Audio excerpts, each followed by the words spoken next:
जिल्ह्यांच्या या लेक्चर सिरीजमध्ये आपल्या सगळ्यांचं पुन्हा एकदा स्वागत आहे.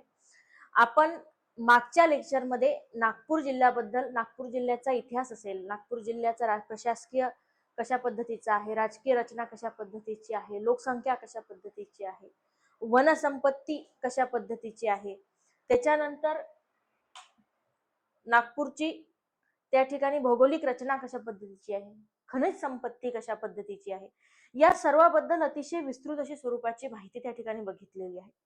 आज आपण नागपूर जिल्ह्यामधला सेकंड पार्ट, त्या व्हिडिओच्या शेवटी आपण सांगितल्याप्रमाणे की वाहतूक व्यवस्था असेल, पर्यटन असेल, महत्वाच्या संस्था असतील, या सर्वांबद्दलची माहिती आपण आजच्या या व्हिडिओमध्ये पाहत आहोत.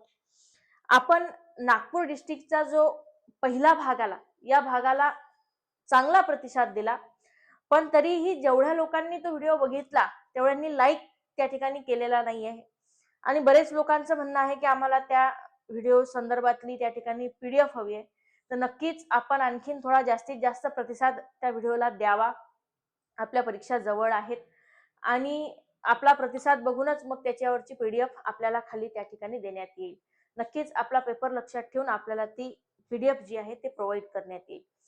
नागपूर जिल्ह्याच्या जे काही माहिती आहे, येणाऱ्या पोलीस भरतीमध्ये विद्यार्थ्यांना या जिल्ह्या संदर्भात पडलेल्या प्रश्नांची उत्तरं योग्य रीतीने देण्यात यावी किंवा त्या प्रश्नाची विद्यार्थ्यांच्याकडनं सोडवण्यात आले पाहिजे, त्यासाठीचा आपला प्रयत्न आहे की विद्यार्थ्यांना येणारी पोलीस भरती चांगली गेली पाहिजे, सोपी गेली पाहिजे, त्या पोलीस भरतीमध्ये त्यांचं सिलेक्शन त्या ठिकाणी झालं पाहिजे.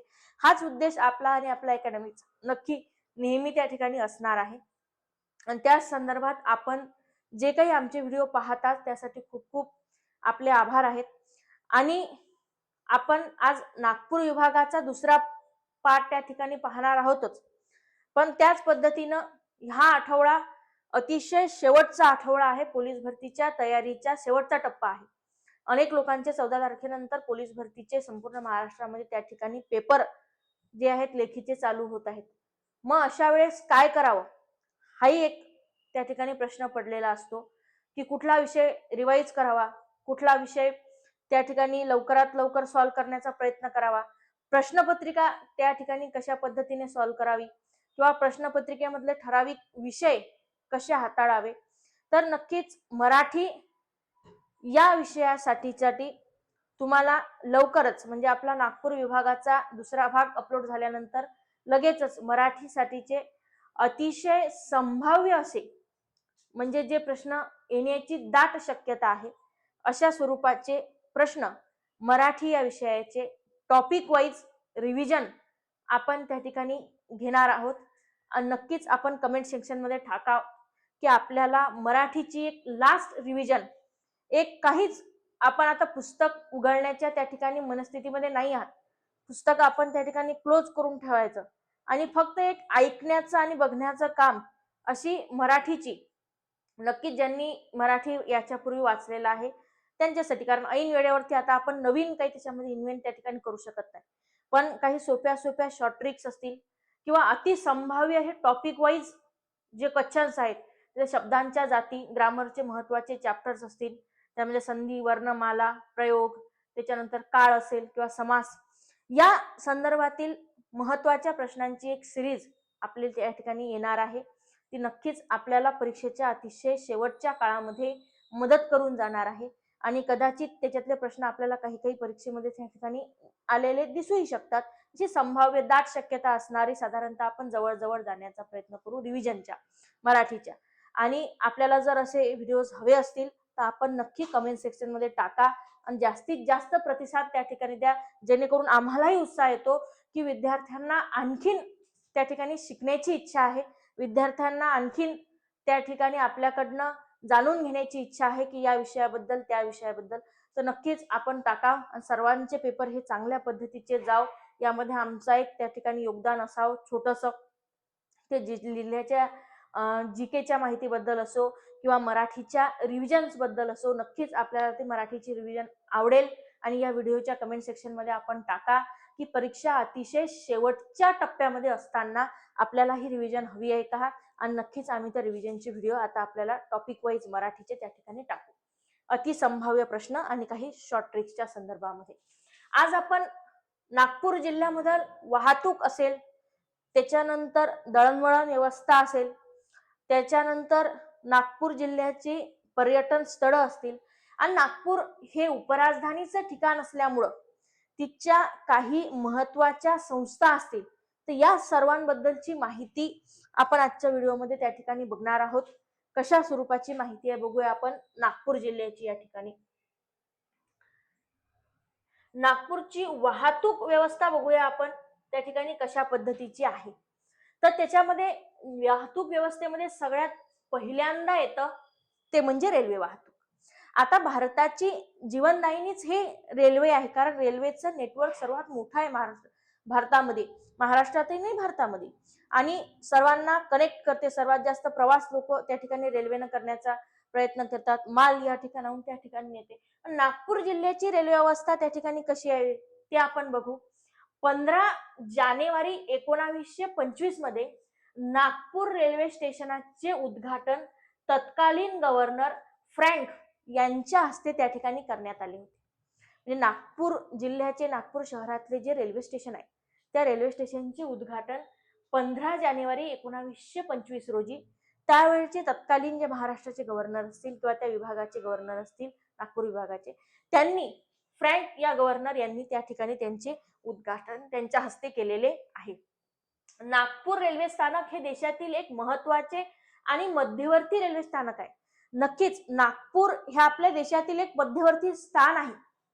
आपल्या देशाला उत्तरेकडे जायचे असो की दक्षिणेकडे जायचे असो, इकडे पश्चिमेला जायचे असो की इकडे पूर्वेला जायचे असो, नागपूर हे नेहमी इथं मध्ये असणार आहे. आणि नागपूरचं हे मध्यवर्ती जे स्थानक आहे हे चारही दिशांना रेल्वेगाड्या त्या ठिकाणी सोडते आणि अतिशय महत्वाचं भारताच्या रेल्वे मार्गांशी कनेक्टेड असणारं आणि अतिशय महत्वाचं देशातील एक मध्यवर्ती रेल्वे स्थानक हे नागपूरचं आहे. मी बोर्डवरती डायग्राम काढली त्या पद्धतीने. नागपूर रेल्वे स्थानक वरती 10 प्लॅटफॉर्म आहेत. किती प्लॅटफॉर्म आहेत नागपूर रेल्वे स्थानकावरती? 10 प्लॅटफॉर्म नागपूर रेल्वे स्थानकावरती आहेत. नागपूर रेल्वे स्थानकावर एकूण 160 गाड्या थांबतात. किती गाड्या थांबतात नागपूर रेल्वे स्थानकावर? एकूण 160 गाड्या त्या ठिकाणी थांबतात. भारतातील सर्वात लहान रेल्वे मार्ग नागपूर जिल्ह्यामध्ये आहे. बघा, रेल्वेची जी लाईन असते, आपल्याला माहिती आहे रेल्वेचा जो रूट असतो साधारणतः अशा पद्धतीचा रेल्वेचा रूट असतो. मग रेल्वेचे जे रूट आहेत, तो रेल्वेचा सर्वात लहान रूट किंवा रेल्वेचा सर्वात छोटी लाईन जर कुठे असेल तर ते नागपूर जिल्ह्यामध्ये आहे.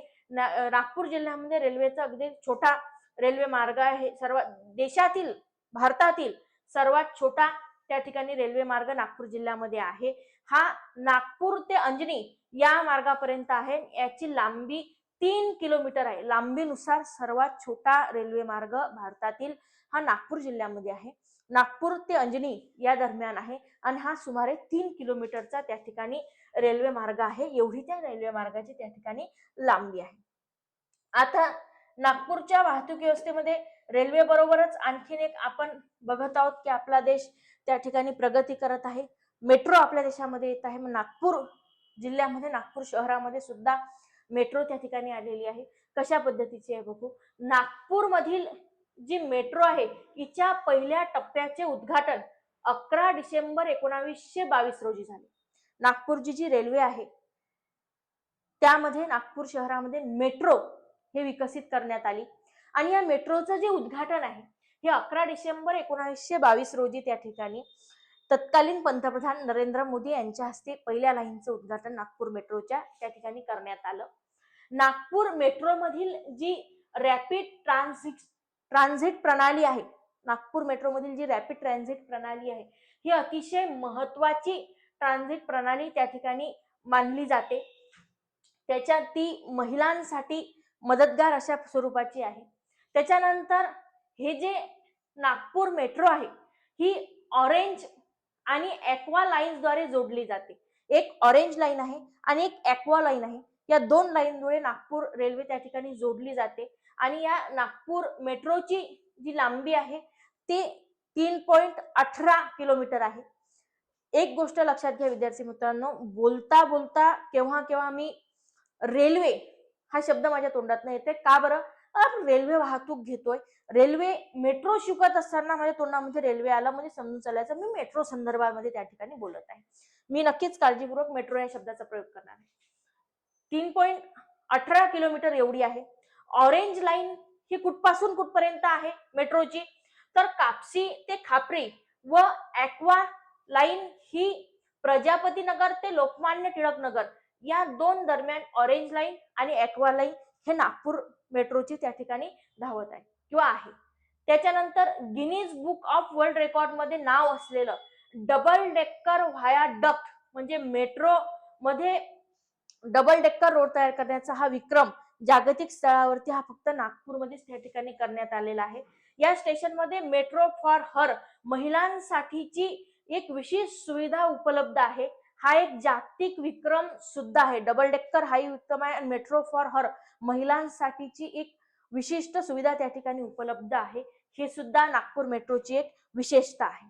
त्याच्यानंतर नागपूर मेट्रोच्या प्रवासासाठी महाकार्ड सुविधा उपलब्ध करून दिलेली आहे. नागपूर मेट्रोचा प्रवास अतिशय सुखकर व्हावा, सुलभ व्हावा, सोपा व्हावा यासाठी रेल्वे प्रशासनानं किंवा मेट्रो प्रशासनानं महाकार्ड हे कार्ड सुद्धा नागपूर जिल्ह्यामध्ये त्या ठिकाणी उपलब्ध करून देण्यात आलेलं आहे. हे आपण नागपूर मेट्रो संदर्भातली माहिती बघितली. त्याच पद्धतीनं नागपूरची हवाई वाहतूक हे कशा स्वरूपाची आहे ते आपण आज बघूया. नागपूर विमानतळ जे आहे हे नागपूर विमानतळाला 1 ऑक्टोबर 2005 रोजी सोनेगाव नागपूर शहराजवळील सोनेगाव इथे हे नागपूर विमानतळ आहे. याला डॉक्टर बाबासाहेब आंबेडकर आंतरराष्ट्रीय विमानतळ असा दर्जा त्या ठिकाणी मिळाला 2005 मध्ये नागपूर विमानतळाला.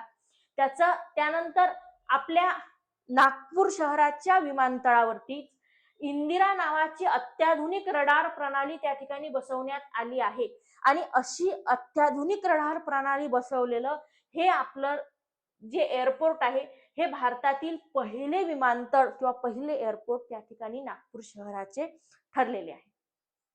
तिसरा प्रश्न म्हणजे काय? डिसेंबर 2025 पासून नागपूर विमानतळाचा विकास आणि संचालन GMR एअरपोर्ट लिमिटेड कडे देण्यात आलेला आहे.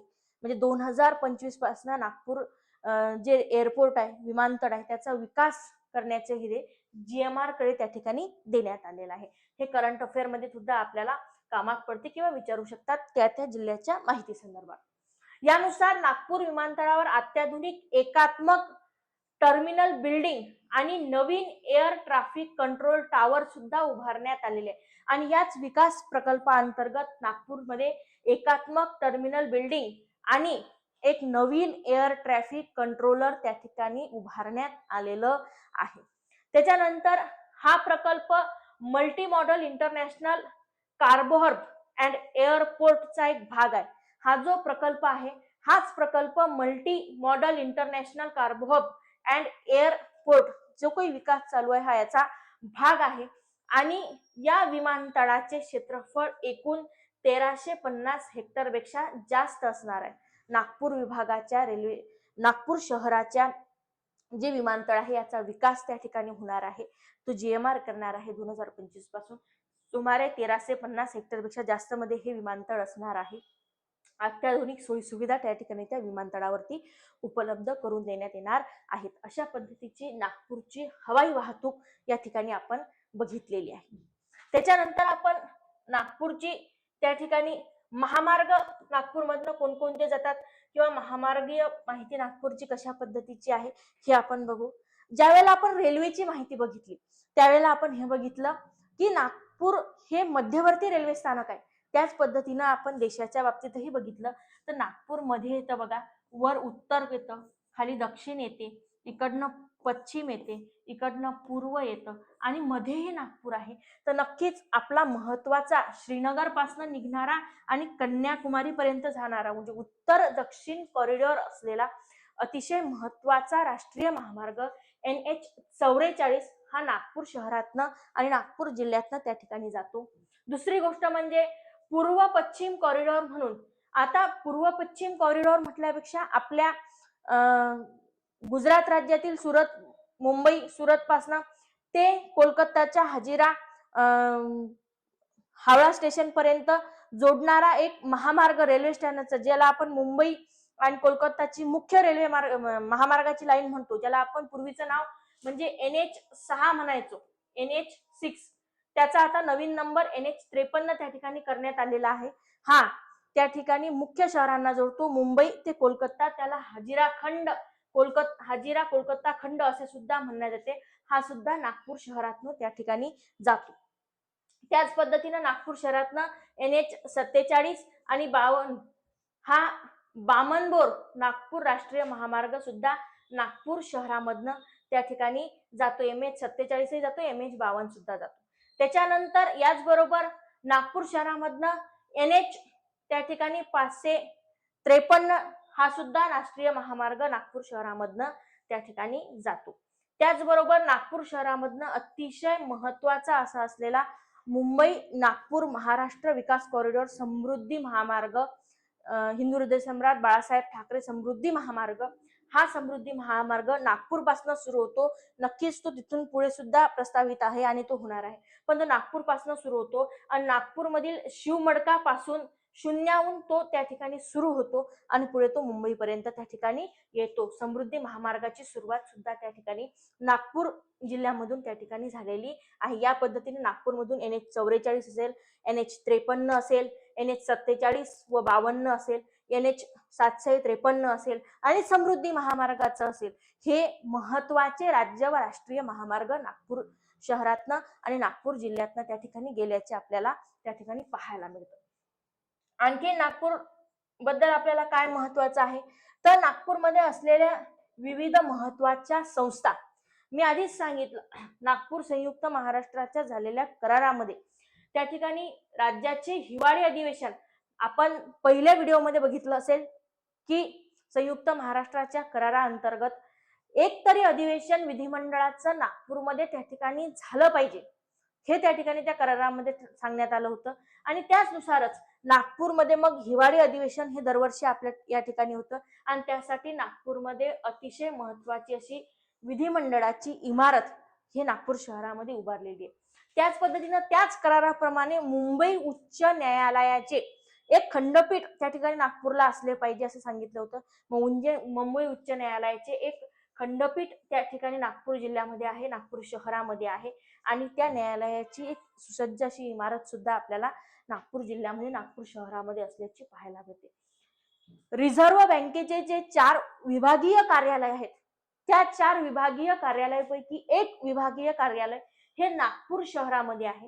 रिझर्व्ह बँकेचे जे 4 विभागीय कार्यालय आहेत त्यापैकी एक विभागीय कार्यालय हे आपल्या नागपूरमध्ये असल्याचे आपल्याला त्या ठिकाणी पाहायला मिळतं. रिझर्व्ह बँकेचे सुद्धा विभागीय कार्यालय आपल्याला नागपूरमध्ये आहे.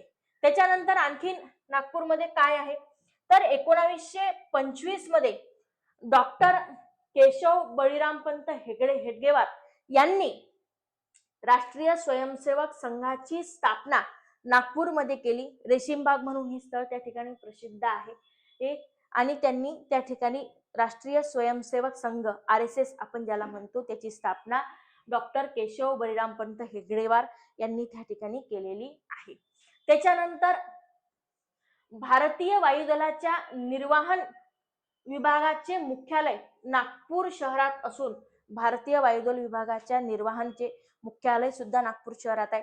त्याच पद्धतीनं दारुगोळा कारखाना आणि स्टाफ कॉलेज संस्था ह्या देखील नागपूर शहरामध्ये त्या ठिकाणी आहेत. दारू निर्वाहन संस्थाही आहे, दारुगोळा कारखानाही आहे आणि स्टाफ आणि वित्त संस्था सुद्धा त्या ठिकाणी आपल्या नागपूर शहरामध्ये भारतीय वायुदलाच्या असल्याच्या पाहायला मिळतात.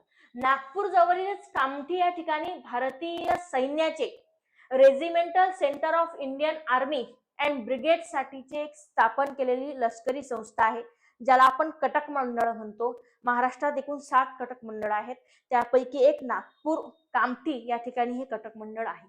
त्याच्यानंतर आपण पाहतो की या लष्करी हद्दीत national cadet core officers training school, national cadets core officer training school आणि इन्स्टिट्यूशन ऑफ मिलिटरी लॉ अशा इतरही लष्करी संस्था असल्याचं आपल्याला त्या ठिकाणी पाहायला मिळतं. कुठं? कटक मंडळामध्ये, जे कामठी भारतीय सैन्याचे रेजिमेंटल सेंटर आहे त्या ठिकाणी. नागपूर शहरामध्ये भारतीय वायुदलाच्या IL-76 या वाहतूक विमानतळांचा तळ आहे, ज्याचं नाव गजराज हे आहे. भारतीय वायुदलाच्या ML-76 या विमानाचा तळ त्या ठिकाणी नागपुरामध्ये आहे, ज्याचं नाव गजराज हे आहे. हे सुद्धा आपल्याला नागपूर शहरामध्ये, नागपूर जिल्ह्यामध्ये असल्याचं त्या ठिकाणी पाहायला मिळतं. त्याच्यानंतर अतिशय राष्ट्रीय अशा महत्वाच्या बऱ्याचशा संस्था आपल्याला नागपूरमध्ये पाहायला मिळतात. पर्यावरणासंदर्भातल्या संस्था आपल्याला नागपूरमध्ये त्या ठिकाणी पाहायला मिळतात. राष्ट्रीय पर्यावरण अभियांत्रिकी संशोधन संस्था हे नागपूरमध्ये त्या ठिकाणी आहे. त्याच पद्धतीनं central institute of cotton and research हे सुद्धा आपल्याला नागपूरमध्ये असल्याची पाहायला मिळते. National research centre for citrus हे सुद्धा आपल्याला त्या ठिकाणी नागपूर शहरामध्ये असल्याची पाहायला मिळते. National bureau of soil survey and land use planning, soil सर्वेची आणि लँड यूज प्लॅनिंगची, सायट्रसची, अशा नॅशनल ब्युरोच्या मोठ्या मोठ्या संस्था आपल्याला नागपूर शहरामध्ये असल्याच्या पाहायला त्या ठिकाणी मिळतात. ह्या सर्व पर्यावरणाशी निगडीत असलेल्या त्या ठिकाणी संस्था आहेत. त्याच पद्धतीनं तसेच Jawaharlal Nehru national aluminium research and development centre आपल्याला नागपूरमध्ये असल्याचं पाहायला मिळतं. इंडियन ब्युरो ऑफ माइन्स हे सुद्धा नागपूरमध्ये आहे. आणि national academy of direct taxes हे सुद्धा आपल्याला नागपूर शहरामध्ये ह्या अतिशय महत्वाच्या संस्था असल्याचं आपल्याला त्या ठिकाणी पाहायला मिळतं. त्याचप्रमाणे भारतीय हवामान खात्याचे विभागीय कार्यालय ही अतिशय महत्वाची संस्था नागपूर शहरात असल्याचं आपल्याला त्या ठिकाणी पाहायला मिळतं. ह्या महत्वाच्या संस्था आपल्याला त्या ठिकाणी पर्यावरणासंदर्भातल्या असतील, वित्त संदर्भातल्या असतील किंवा हवामान खात्या संदर्भातल्या असतील, ह्या आपल्याला नागपूर शहरामध्ये असल्याच्या त्या ठिकाणी पाहायला मिळतं. त्याच्यानंतर नागपूरमध्ये क्रीडा आणि औद्योगिक कशा पद्धतीचं आहे हे सुद्धा आपण बघू. नागपूर शहरामध्ये विदर्भ क्रिकेट असोसिएशनचे मुख्यालय आहे. नागपूर शहरामध्ये विदर्भ क्रिकेट असोसिएशनचे काय आहे? मुख्यालय आहे. त्याचप्रमाणे अनेक मैदानं सुद्धा आहेत आणि देशातील एक महत्वाचं कसोटी मैदान सुद्धा, क्रिकेटचं मैदान सुद्धा नागपूरमध्ये आहे. न्यू विदर्भ क्रिकेट असोसिएशन नावाचे 2008 मध्ये स्थापन झालेले आंतरराष्ट्रीय क्रिकेट मैदान सुद्धा नागपूर जिल्ह्यामध्ये आहे. म्हणजे नागपूर शहरामध्ये जे क्रिकेट स्टेडियम आहे त्या क्रिकेट स्टेडियमचं नाव आहे न्यू विदर्भ क्रिकेट असोसिएशन. आणि 2008 साली हे आंतरराष्ट्रीय स्तराचं क्रिकेट स्टेडियम त्या ठिकाणी तिथं अस्तित्वात आलेलं आहे. म्हणजे आधी असेल पण त्याला आंतरराष्ट्रीय स्तराचा दर्जा 2008 पासून त्या ठिकाणी मिळालेला आहे. आणि विदर्भ क्रिकेट असोसिएशन मार्फत ते त्या ठिकाणी चालवण्यात येतं. आणि इतरही छोटे छोटे मैदान क्रिकेट संदर्भातले त्या ठिकाणी नागपूर शहरामध्ये विदर्भ क्रिकेट असोसिएशनचे आहेत. आणि विदर्भ क्रिकेट असोसिएशनचं मुख्यालय सुद्धा त्या ठिकाणी नागपूर शहरामध्ये आहे. त्याच पद्धतीनं आशिया खंडातील सर्वात मोठी असणारी औद्योगिक वसाहत, म्हणजे आशिया खंडातील सर्वात मोठी असणारा एक औद्योगिक कॉरिडॉर किंवा औद्योगिक वसाहत जी आहे, ही औद्योगिक कॉरिडॉर किंवा औद्योगिक वसाहत बुटीबोरी औद्योगिक वसाहत हे सुद्धा नागपूर त्या ठिकाणी शहराजवळ आहे. नागपूर विमानतळाच्या इकडे नागपूर शहराजवळ ही बुटीबोरी नावाची आशिया खंडातील सर्वात मोठी औद्योगिक वसाहत त्या ठिकाणी डेव्हलप होत आहे. आणि याचं काम त्या ठिकाणी चालू आहे. सुमारे 1390 हेक्टर मध्ये हे विस्तारलेली आपल्याला असल्याचे त्या ठिकाणी पाहायला मिळतं. आणि झपाट्याने त्या ठिकाणी बऱ्यापैकी कंपन्या आणि विदेशी इन्व्हेस्टमेंट आपल्याला या वसाहतीमध्ये आल्याची त्या ठिकाणी पाहायला मिळतं. आशिया खंडातील अतिशय महत्वाची अशी ही औद्योगिक वसाहत नागपूर जिल्ह्यामध्ये, नागपूर शहरामध्ये असल्याची आपल्याला, नागपूर शहराच्या नजीकच असल्याची आपल्याला त्या ठिकाणी पाहायला मिळतं. औद्योगिक आणि शैक्षणिक संस्था कोणकोणत्या आहेत नागपूरमध्ये ते आपण बघूया. संत तुकडोजी महाराज विद्यापीठ आहे नागपूरमध्ये, हे आपल्या सर्वांना माहितीच आहे. जसं अमरावती विभागाचं संत गाडगेबाबा विद्यापीठ आहे, तसं नागपूरचं संत तुकडोजी महाराज विद्यापीठ आहे. सर्व 10वीच्या 12वीच्या परीक्षा याच विद्यापीठामार्फत घेतल्या जातात. त्याच्यानंतर यशवंतराव चव्हाण मुक्त विद्यापीठाचे विभागीय कार्यालय सुद्धा त्या ठिकाणी नागपूरला आहे. यशवंतराव चव्हाण मुक्त विद्यापीठाचे त्या ठिकाणी कार्यालय सुद्धा, विभागीय कार्यालय आपल्याला नागपूर शहरामध्ये असल्याचे पाहायला मिळतं. आशिया खंडातील सर्वात मोठे कॅम्पस असणारे, जे कॉलेजचं कॅम्पस असतं, कॉलेजचा जो एरिया असतो त्यापैकी आशिया खंडातील सर्वात मोठं कॅम्पस असणारं medical college, government medical college GMC हे आपल्या नागपूरमध्ये आहे. शासकीय वैद्यकीय महाविद्यालय नागपूर हे नागपूर शहरामध्ये आहे. अतिशय मोठं आणि सुजस्स असं कॅम्पस जीएमसीचं आहे.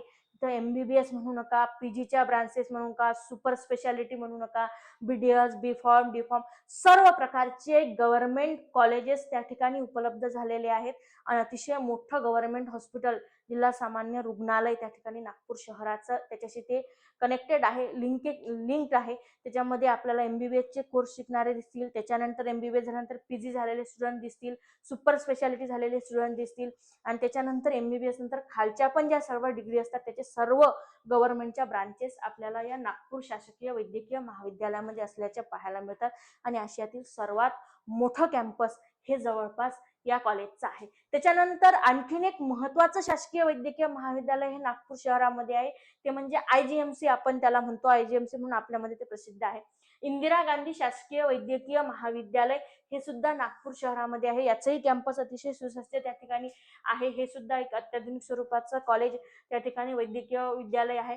आणि त्याचबरोबर एम्स आपल्याला माहिती आहे, केंद्र सरकार मार्फत एम्सचे हॉस्पिटल्स आणि एम्सचे कॉलेजेस MBBS साठी, PG साठी आणि सुपर स्पेशालिटीसाठी त्या ठिकाणी उघडल्या जातात आणि एम्सचं मुख्य कॉलेज त्या ठिकाणी दिल्लीला आहे. पण एम्स आपला आता नागपूरमध्ये उभारलेला अतिशय सुंदर अशा पद्धतीचा कॅम्पस एम्सचा वैद्यकीय महाविद्यालयाचा नागपूरमध्ये आहे आणि एम्स सुद्धा आपल्या नागपूरमध्ये त्या ठिकाणी उघडलेला आहे.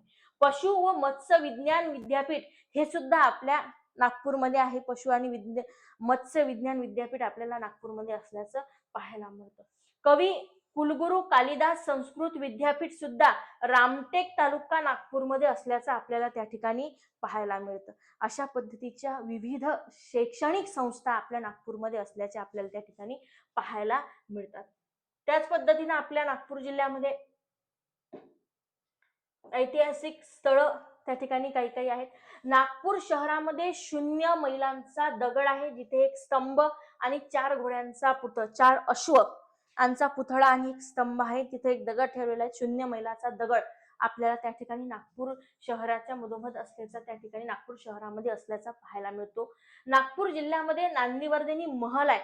ही आधी वाकाटक राज्याची राजधानी होती. वाकाटक राज्याची काही काळासाठी त्यांचा मुलगा त्या ठिकाणी पाठवला होता वाकाटक राजाने आणि तिथे त्यांची राजधानी त्या ठिकाणी होती. नांदीवर्धन नावाचा महल नागपूर जिल्ह्यामध्ये त्या ठिकाणी आहे. त्याचबरोबर सीताबर्डी किल्ला आहे, रामटेक किल्ला आहे, असे महत्वाचे किल्ले सुद्धा नागपूर जिल्ह्यामध्ये त्या ठिकाणी आपल्याला असल्याचे पाहायला मिळतात किंवा आहेत. त्याच्यानंतर भोसल्यांचा महल आहे. राणी वाकाबाई भोसल्यांचा महल आपल्याला नागपूरमध्ये असल्याचं पाहायला मिळतं. तो महल नागपूरमध्ये होता किंवा आहे. त्याच्यानंतर महाराजा बाग हे प्राणी संग्रहालय आहे. महाराजा बाग हे प्राणी संग्रहालय त्या ठिकाणी आपल्याला नागपूर शहरामध्ये असल्याचे पाहायला मिळतं. हे सुद्धा एक पर्यटन स्थळ आहे, जे प्राणी संग्रहालय नागपूर जिल्ह्यामध्ये त्या ठिकाणी असल्याचे आपल्याला त्या ठिकाणी पाहायला मिळतं. त्याचबरोबर नागपूर शहरामध्ये आणखीन काय आहे तर नागपूर शहरामध्ये ड्रॅगन पॅलेस आहे. हे बुद्ध विहार आहे. आंतरराष्ट्रीय दर्जाचे विपश्यन केंद्र यांना त्या ठिकाणी मानलं जातं. मोठं केंद्र त्या ठिकाणी आहे. ड्रॅगन पॅलेस म्हटलं जातं. एक महत्वाचं मोठं असं बुद्ध विहार त्या ठिकाणी नागपूर जिल्ह्यामध्ये आहे. त्याच पद्धतीनं 14 ऑक्टोबर 1956 रोजी डॉक्टर बाबासाहेब आंबेडकर यांनी आपल्या असंख्य अनुयायींसह दीक्षाभूमी येथे बौद्ध धर्माचा स्वीकार त्या ठिकाणी केला होता.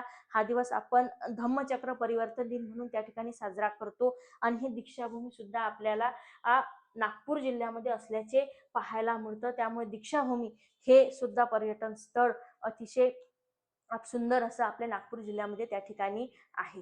हे महत्वाची स्थळं डॉक्टर बाबासाहेब आंबेडकरांची आपल्याला नागपूर जिल्ह्यामध्ये असल्याचे त्या ठिकाणी पाहायला मिळतात. त्याच पद्धतीनं नागपूर जिल्ह्यामध्ये मंदिरं आहेत. कोणकोणत्या स्वरूपाची मंदिरं आपल्याला नागपूर जिल्ह्यामध्ये असल्याचे पाहायला मिळते. मी आताच सांगितलं दीक्षाभूमी, ड्रॅगन पॅलेस, त्याच्याबरोबर गणेश टेकडी अतिशय सुंदर आणि प्रसिद्ध असं गणपतीचं मंदिर त्या ठिकाणी नागपूर शहरापासून जवळच आहे. त्याच्यानंतर बालाजीचं मंदिर आहे नागपूरमध्ये, तेही अतिशय प्रसिद्ध आहे. तसेच नागपूरमध्ये स्वामीनारायण मंदिर आहे, ते सुद्धा नागपूरमधलं अतिशय पर्यटन स्थळ आहे आणि प्रसिद्ध आहे. भारतातील पहिली AI अंगणवाडी अंगणवाडी हे महाराष्ट्रातील त्या ठिकाणी हिंगणा तालुक्यातील भारतातली जी पहिली AI अंगणवाडी आहे ही महाराष्ट्रातील नागपूर जिल्ह्यातील हिंगणा तालुक्यातील त्या ठिकाणी वडधामणा या गावामध्ये सुरू करण्यात आलेली आहे. हा करंट अफेअरचा प्रश्न आहे. हा आपल्याला नक्कीच परीक्षेमध्ये येण्याची शक्यता त्या ठिकाणी आहे. भारतातली पहिली AI अंगणवाडी हे आपल्या नागपूर जिल्ह्यामध्ये आहे. गाव आहे वडधामणा आणि हिंगणा तालुक्यातील हे गाव आहे, नागपूर जिल्ह्यातील आहे, महाराष्ट्रातील आहे आणि भारतातील सगळ्यात पहिली AI अंगणवाडी आपल्याला त्या ठिकाणी नागपूर जिल्ह्यामध्ये झाल्याची त्या ठिकाणी पाहायला मिळतं. आपण नागपूर जिल्ह्याची जी आपली उर्वरित माहिती बघितली होती ती संपूर्ण माहिती आजच्या व्हिडिओमध्ये आपण बघितली. आपल्याला नक्कीच परीक्षेसाठी ही माहिती उपयुक्त ठरत असेल. नक्कीच आपल्याला परीक्षेसाठी ही माहिती कामात पडेल आणि जेणेकरून आपल्याला आपल्या पेपरमधले प्रश्न सुटतील, आपल्याला चांगल्यात चांगले मार्क्स त्या ठिकाणी जिल्ह्यांच्या संदर्भात आलेल्या प्रश्नांमध्ये मिळतील. आणि नक्कीच आपण मी व्हिडिओच्या सुरुवातीला सांगितल्याप्रमाणे की आपण चांगल्यात चांगला प्रतिसाद द्यावा, जेणेकरून आम्हालाही आणखीन चांगले चांगले व्हिडिओ, चांगलं चांगलं नॉलेज आपल्यापर्यंत त्या ठिकाणी पोहोचवता येतं, सांगता येतं आपल्याला. आणि मराठीची अतिशय पेपर असा जवळ आलेला असताना एक रिव्हिजन आपण ज्याला म्हणतो, एक चाळणी ज्याला आपण म्हणतो, एक MCQ ची प्रॅक्टिस ज्याला आपण म्हणतो, टॉपिक वाईज हे आपल्याला त्या ठिकाणी हवी असल्यास नक्कीच आम्ही ते स्टार्ट करणार आहोत. आणि आपण तसं कमेंट सेक्शन मध्ये त्या ठिकाणी मेन्शन सुद्धा करायचं आहे. आपल्याला जर व्हिडिओ आवडत असतील तर जेवढे व्ह्यूज येत आहेत तेवढे लाईक्स पण येऊ द्या. आपल्यासाठी आहे चॅनल, आपल्यासाठी आहे, चांगलं आहे आणि आपल्याला नक्कीच चांगली माहिती देण्याचा आमच्याकडनं पूर्ण प्रयत्न त्या ठिकाणी केला जाणार आहे. विद्यार्थ्यांचं हित व्हावं, विद्यार्थ्यांना मार्क्स मिळावे, हाच हेतू त्या ठिकाणी कुठल्याही शिक्षकाचा असतो, जो आपल्याला माहिती त्या ठिकाणी सांगतो किंवा शिकवण्याचा प्रयत्न करतो, एखादा टॉपिक एक्सप्लेन करण्याचा प्रयत्न करतो. जेवढे व्ह्यूज आहेत तेवढे लाईक्स जर दिले तर आणखीन बरं वाटेल, आम्हालाही उत्साहित त्या ठिकाणी वाटेल. नक्कीच या दोन्ही लेक्चरचे PDF आपल्याला लवकरच त्या ठिकाणी अपलोड करता येईल. आपण लाईक करावा जास्तीत जास्त आणि आपल्या मित्रांबरोबर, आपल्या जे सहविद्यार्थी असतील, आपल्या बरोबर जे शिकणारे असतील त्यांच्यासोबत शेअर करावा आणि याबद्दलची जे काही माहिती असेल ते नक्कीच आपल्या येणाऱ्या पोलीस भरतीमध्ये आपण त्याचा फायदा करून घ्यावा. आणि येणाऱ्या मराठीच्या लेक्चर सिरीजचा सुद्धा जे अतिशय चालणी एक अशी रिव्हिजन असेल, ते आता परीक्षा जवळ आली, आता पुस्तकं वाचून वाचून त्या ठिकाणी कंटाळा आला, कुठंतरी एक कोणीतरी सांगावं आणि फक्त आम्ही ऐकावं आणि एक पद्धतीची रिव्हिजन आमची त्या ठिकाणी मराठीची व्हावी, यासाठी टॉपिक वाईज मराठीची रिव्हिजन. मला माहिती आहे की नेक्स्ट आठवड्यात 14-15 पासून आपले पोलीस भरतीचे पेपर आहेत, 14-15ला. त्याच्या आधीच नक्की हे अपलोड होणार आहे लेक्चर सिरीज आणि टॉपिक वाईज आहे. त्याच्यामध्ये शब्दांच्या जाती आणि काही ग्रामरचे त्या ठिकाणी चॅप्टर्स आहेत. नक्कीच आपण ते पहा. अतिसंभाव्य प्रश्न आहेत की जे परीक्षेमध्ये दाट शक्यता आहे ज्यांची पडण्याची, त्यामुळे ही लेक्चर सिरीज तुम्ही मिस करू नका आणि नक्कीच याचा फायदा आपल्यासाठी करून घ्या. आपल्याला व्हिडिओ आवडत असेल तर आवर्जून लाईक करा, शेअर करा, सबस्क्राईब करा आणि नक्कीच आपल्याला आणखीन कुठली लेक्चर सिरीज जर हवी असेल तर कमेंटमध्ये तसं मेन्शन करा, सांगा आणि टाका.